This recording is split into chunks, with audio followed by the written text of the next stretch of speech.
আপনাদেরকে বুঝার জন্য ছোট্ট একটা গল্প বলে শেষ করে দিই। এমন একজন লোক আমাদের বাড়ির পাশে আসতে আইসা মানে প্রত্যেকের সমস্যা সুবিধা অসুবিধা সবকিছু বলে দিতেছে, আসা শেষ করতেছে, চাই ডাই যাতে সবকিছু দিতেছে। তো আমাদের পাশের বাড়ি একজন যুবক খুব চালাক ছিল।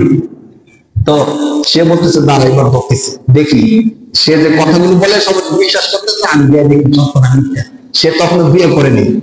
তো সে গিয়ে বলতেছে, আচ্ছা আমি যে আজকে 5 বছর হয়েছে বিয়ে করছি, আমার স্ত্রী যে আমার কথা শুনে না, আমাকে দেখতে পারে না, ব্যাপারটা কি বলতো?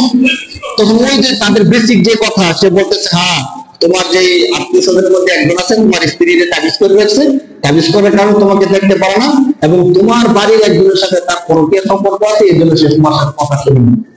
কিন্তু কথাটা কি হলো, জায়গার মধ্যে দরকারছে কিনা? তো সে বলতেছে বোকা আমি তো বিয়ে করি নাই। তো জায়গার মধ্যে ফিরে দিচ্ছে, তখন ঠিক হচ্ছে। তো বাস্তবতা এগুলো আমরা অনেকে বুঝি না, বা যদি সাথে সাথে তাকে কেউ অ্যাটাক করতে পারে তখন কিন্তু এগুলো আর পড়ে না। তো এগুলো মূর্খতা কুসংস্কারের মধ্যে একটা পড়ে।